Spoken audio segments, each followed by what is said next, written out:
गावडेवाडी, तालुका दक्षिण सोलापूर येथे शेतातील वस्तीवर एकट्याच राहणाऱ्या एका महिलेला गुरुवारी रात्री अज्ञात चोरट्यांनी डोक्यात वार करून गंभीर जखमी केले।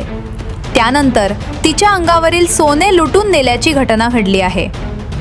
हा प्रकार आज शुक्रवारी सायंकाळी 7:30 वाजता उघडकीस आली। सदर गंभीर जखमी महिलेला सोलापूरच्या शासकीय रुग्णालयात उपचारासाठी दाखल करण्यात आले आहे। रेखा लक्ष्मण गावडे, वय 50, राहणार गावडेवाडी, तालुका दक्षिण सोलापूर असे चोरट्यांनी लुटून जखमी केलेल्या महिलेचे नाव आहे।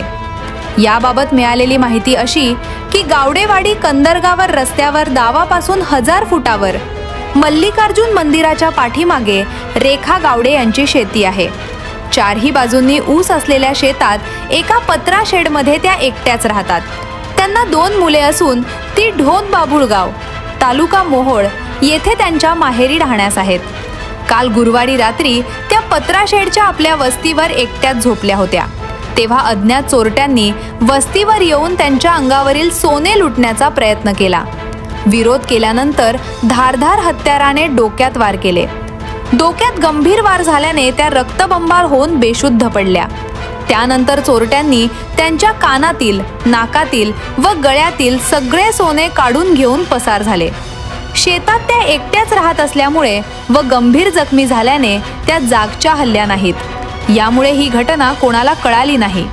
आज शुक्रवारी सायंकाळी त्या नेहमीप्रमाणे आपल्या शेतातील दूध गावातील दूध डेअरीस घालण्यासाठी आल्या नाहीत, तेव्हा त्यांच्या धीराचा मुलगा म्हाळप्पा गावडे हा काकू दूध घालण्यास डेअरीला का आल्या नाहीत म्हणून पाहण्यासाठी तो शेतात गेला। त्यावेळी त्या रक्तबंबाळ अवस्थेत वस्तीवर आढळल्या। तेव्हा म्हाळप्पा गावडे यांनी ढोक बाबुळगाव, तालुका मोहोळ येथे राहणाऱ्या त्यांच्या मुलाला याची माहिती दिली। त्यांचं गावातील ग्रामस्थांनी रुग्णवाहिका बोलावून त्यांना उपचारासाठी मंद्रुप ग्रामीण रुग्णालयात आणले। गंभीर जखमी झाल्याने त्यांना पुढे सोलापूरच्या शासकीय रुग्णालयात हलवण्यात आले।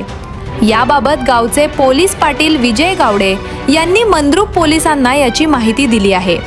त्यानंतर रात्री मंद्रुप पोलिसांनी घटनास्थळी धाव घेऊन तपासाला सुरुवात केली आहे।